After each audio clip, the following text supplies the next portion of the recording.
नमस्कार दोस्तों, इंफ्राटॉक्स के नए एपिसोड में आपका स्वागत है। तो चलिए शुरू करते हैं।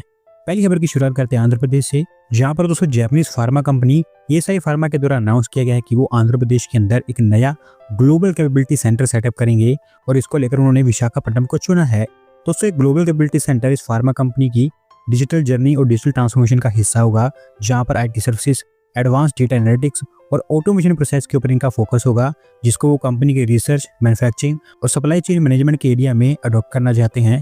इन्वेस्टमेंट के बारे में तो कुछ नहीं बताया गया है कि कितना पैसा यहाँ पर इन्वेस्ट किया जाएगा, लेकिन बताया गया है कि अगले साल के अंदर अंदर इनका एक ग्लोबल कैपेबिलिटी सेंटर बनकर तैयार हो जाएगा।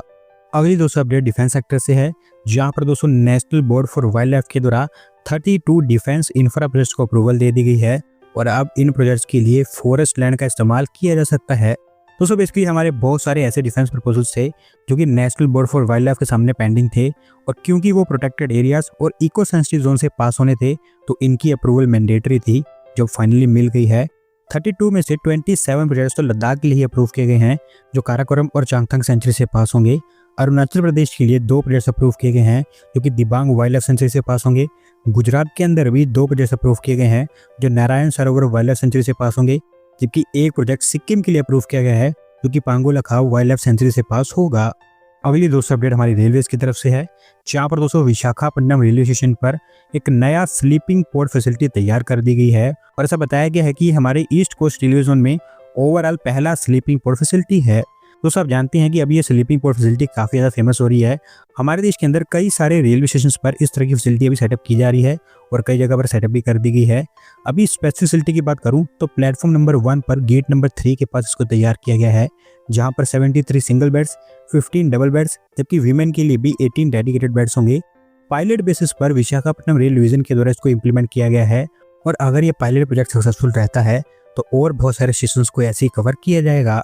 अगली दोस्तों अपडेट भी रेलवेज की तरफ से ही है, जहां पर दोस्तों नॉर्दर्न रेलवेज के द्वारा वंदे भारत ट्रेन की मेंटेनेंस को लेकर एक मेंटेनेंस हब सेटअप की जा रही है, और इसे लखनऊ के अंदर तैयार किया जा रहा है। दोस्तों पिछले कुछ महीने के अंदर अंदर हमारी रेल मिनिस्ट्री के द्वारा देश के कई सारे रेलवे जोन्स को कहा गया है कि वो वंदे भारत ट्रेन को लेकर मेंटेनेंस हब को सेटअप करें और उसके लिए लैंड आइडेंटिफाई करें। अभी कुछ दिन पहले मैंने आपको बताया था कि सेंट्रल रेलवे और वेस्टर्न रेलवे दोनों के द्वारा काम किया जा रहा है, और अब नॉर्दर्न रेलवेज के द्वारा भी इसके ऊपर काम स्टार्ट कर दिया गया है। चारबाग में under construction north coaching complex में ये फैसिलिटी बनकर तैयार होगी, जहां पर कई सारी maintenance pitlines, electric sheds, water supply network और कॉम्प्रिहेंसिव वेस्ट और वाटर मैनेजमेंट सिस्टम बनकर तैयार होगा। होपफुली अगले साल के अंदर अंदर ये फैसिलिटी तैयार हो जाएगी। अगली दोस्तों अपडेट दिल्ली से है, जहां पर दोस्तों दिल्ली सरकार के द्वारा मुनाक कैनाल के लिए भी एक और प्लान अवेल कर दिया गया है, और अब इस कैनाल के अलोंग उनके द्वारा एक एलिवेटेड रोड बनाया जाएगा। दोस्तों जैसे मैंने आपको कल ही बताया था कि दिल्ली सरकार के द्वारा मुनाक कैनाल को सोलर पैनल्स के साथ कवर किया जाएगा, और अब यहाँ पर एक एलिवेटेड कॉरिडोर बनाने की बात की गई है, जो 20 किलोमीटर लंबा होगा। इंद्रलोक से बवाना के बीच को बनाया जाएगा, ताकि दिल्ली के आउटर रिंग रोड पर ट्रैफिक कंजेशन कम हो पाए। NHAI दिल्ली PW डिपार्टमेंट के साथ मिलकर यहाँ पर काम करेगी, जहाँ पर फंड्स मैनेजमेंट और लैंड क्लियरेंस का काम PW डिपार्टमेंट का होगा, बाकी सारा काम NHAI के द्वारा हैंडल किया जाएगा। 3000 करोड़ रुपीस के आसपास यहाँ पर खर्च आने वाला है इसको बनाने के लिए। फिलहाल यहाँ पर DPR का काम स्टार्ट हो चुका है। अगले 3 महीने के अंदर ये DPR बनकर तैयार हो जाएगी, और उसके बाद हमें और चीजें क्लियर होती हुई दिखाई देंगी। अगली दोस्तों अपडेट राजस्थान से है, जहाँ पर दोस्तों राजस्थान के अंदर भी फाइनली डेडिकेटेड एक्सप्रेसवेज को लेकर अभी काम स्टार्ट होने जा रहा है, और इसी के अंतर्गत अभी 2 एक्सप्रेसवेज को अप्रूवल मिल चुकी है।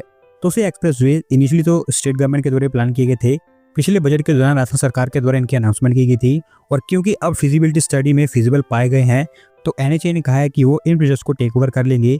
एक एक्सप्रेसवे जयपुर से पचपदरा के बीच में बनकर तैयार होगा। 350 किलोमीटर इसकी लेंथ होगी।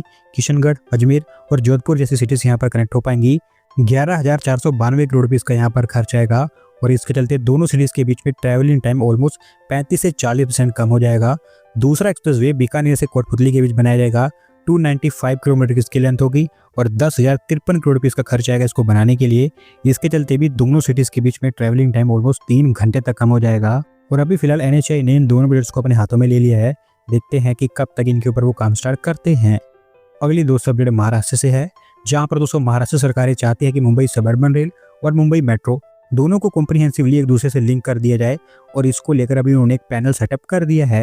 दोस्तों मुंबई जैसी सिटी में अर्बन ट्रांसपोर्ट एक काफ़ी बड़ा रोल प्ले करता है और अभी क्योंकि मुंबई मेट्रो को डेवलप किया जा रहा है तो बेहतर यही है कि शुरुआत से ही इसको मुंबई सबअर्बन रेल से जोड़ दिया जाए और उसी को लेकर ही अभी पैनल सेटअप किया गया है, जहाँ पर central railways, western railways, Mumbai Rail Vikas Corporation, MMRD, CIDCO, BEST, Maharail और अर्बन डेवलपमेंट डिपार्टमेंट के रिप्रेजेंटेटिव्स मिलकर एक प्लान तैयार करेंगे कि कैसे इन दोनों सिस्टम्स को इंटीग्रेट किया जाए।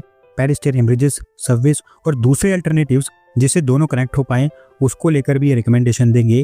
देखना है कि इसका क्या आउटकम हमें देखने को मिलता है। अगली दोस्तों अपडेट नोएडा से है, जहाँ पर दोस्तों नोएडा अथॉरिटी के द्वारा नोएडा के पब्लिक ट्रांसपोर्ट का एक मेजर ओवरहॉल अप्रूव कर दिया गया है और भी बताया गया है कि अगले 250 दिनों के अंदर अंदर 500 के आसपास नई बसेस को इंट्रोड्यूस करने वाले हैं।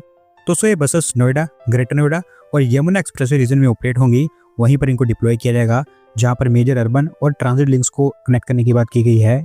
Shashi Chowk, S city, Kasna, Sharda university, Ek Murti चौक, इस तरह के एरियाज को यहाँ पर कवर किया जाएगा। कुल मिलाकर 675 करोड़ रुपीस खर्च किए जाएंगे इन बसेस को खरीदने के लिए। और अभी ऐसा बताया गया है कि टेंडरिंग कंप्लीट हो चुकी है, तो प्राइवेट ऑपरेटर्स को यहाँ पर चुन लिया गया है बस ऑपरेट करने के लिए। जैसे यहाँ पर बस आना स्टार्ट हो जाती हैं तो यहाँ पर सर्विस भी स्टार्ट हो जाएंगी। अगली दोस्तों अपडेट अमेरिकन कंपनी स्टारलिंक से है, जिनको फाइनली इन स्पेस की तरफ से सैटेलाइट ऑथराइजेशन मिल चुका है उनके सैटेलाइट बेस्ड इंटरनेट सर्विस के लिए। और अब फाइनली भारत के अंदर उनको जितनी भी क्लियरेंस चाहिए थी वो सब मिल चुकी है। तो आप जानते हैं कि स्टारलिंक काफ़ी लंबे समय से प्लान कर रहा है कि वो भारत के अंदर उनका satellite based internet service launch कर पाए। और क्योंकि भारत में भी ये काम पहली बार किया जा रहा है तो यहाँ पर बहुत सारे रूल्स एंड रेगुलेशंस थे जिनको फॉलो करना जरूरी था, जिनको फॉलो करने के बाद स्टारलिंक को अब अप्रूवल मिली है। और भी ऐसा बताया गया है कि अगले कुछ ही महीनों के अंदर अंदर स्टारलिंक के द्वारा ग्राउंड इंफ्रास्ट्रक्चर सेटअप करना स्टार्ट कर दिया जाएगा ताकि उनकी सर्विसेज ऑफर कर पाएँ। और एक बार जब इनको स्पेक्ट्रम एलोकेट कर दिया जाता है तो इनकी सैटेलाइट इंटरनेट सर्विस आपको एक्चुअली लाइव जाती हुई दिखाई देगी। अगली दोस्तों अपडेट रैपिड रेल को लेकर है, जहाँ पर दोस्तों चेन्नई मेट्रो रेल लिमिटेड ने रैपिड रेल को लेकर फिजिबिलिटी स्टडीज के लिए कॉन्ट्रैक्ट अवार्ड कर दिए हैं। और अभी उनका टारगेट है कि 3 कॉरिडोर्स के ऊपर यहाँ पर फिजिबिलिटी स्टडीज कंडक्ट की जाए। तो सो आप कह सकते हैं कि RRTS को लेकर देश में one of the fastest progress है, क्योंकि मार्च के दौरान ही इन 3 RRTS कॉरिडोर्स को लेकर अनाउंसमेंट की गई थी और अब जस्ट 5-6 महीने के अंदर अंदर यहाँ पर फिजिबिलिटी स्टडी भी स्टार्ट की जा रही है। बात करूँ कॉरिडोर्स के बारे में तो एक कॉरिडोर चेन्नई से विलुपुरम के बीच में बनकर तैयार होगा, 167 किलोमीटर की इसकी लेंथ होगी और वाया चेंगलपट्टू और तिंदीवरम इसको बनाया जाएगा। दूसरा कॉरिडोर 140 किलोमीटर लंबा होगा चेन्नई से वेलोर तक वाया कांचीपुरम, जबकि तीसरा कॉरिडोर कोयम्बतूर से सलेम तक होगा 185 किलोमीटर का वाया तिरुपुर और ईरोड। 2.2 करोड़ रुपीस यहाँ पर खर्च किए जाएंगे इन तीनों की फिजिबिलिटीज को मिलाकर। और एक बार जब फिजिबिलिटी कंप्लीट हो जाती है तो उसके बाद ही क्लियर होगा कि यहाँ पर RRTS बन सकता है या फिर नहीं। आज की आखिरी update semi high speed rail को लेकर है, जहाँ पर दोस्तों Pune Nashik semi high speed rail finally progress करती हुई दिखाई दे रही है और अभी सेंट्रल रेलवे के द्वारा इसकी रिवाइज DPR तैयार करके रेल बोर्ड के पास में सबमिट कर दी गई है। दोस्तों इस सेमी हाई स्पीड रेल की प्लानिंग काफ़ी लंबे समय से की जा रही है। पहले इसकी DPR प्रिपेयर कर ली गई थी, लेकिन बाद में फिर इसको चेंज करना पड़ा और अब रिवाइज DPR यहाँ पर तैयार कर ली गई है। पुणे से अहिल्यानगर तक इसका जो सेक्शन होगा वो एग्जिस्टिंग हाईवे के पैरेलल बनाया जाएगा, जबकि शिरडी से नर्सरी तक का सेक्शन कंप्लीटली एक नई अलाइनमेंट होगी अगर आप इसे पुरानी DPR से कंपेयर करते हैं। टोटल 235 किलोमीटर के आसपास इसकी लेंथ होगी और 24 रेलवे स्टेशन भी यहाँ पर बनाए जाएंगे इस पूरे कॉरिडोर के ऊपर। 17,900 करोड़ रुपीस के आसपास यहाँ पर खर्च आएगा, जबकि पहले 16,000 करोड़ रुपीस के आसपास यहाँ पर खर्च आने वाला था। 200 किलोमीटर पर आवर की इसकी डिजाइन स्पीड होगी पैसेंजर ट्रेन के लिए, जबकि फ्रेट ट्रेन के लिए 100 किलोमीटर पर आवर की स्पीड होगी। और एक बार जब कंस्ट्रक्शन स्टार्ट हो जाता है तो उसके अगले 3.5 सालों के अंदर अंदर महाराष्ट्र की पहली सेमी हाई स्पीड रेल बनकर तैयार हो जाएगी। दोस्तों आज की वीडियो में बस इतना ही। अगर आप अपनी तरफ के अपडेट सबमिट करना चाहते हैं तो डिस्क्रिप्शन के लिंक पर क्लिक करके सबमिट कर सकते हैं। और अगर आज की वीडियो पसंद आई हो तो वीडियो को लाइक करें, चैनल को सब्सक्राइब करें। धन्यवाद वीडियो को देखने के लिए।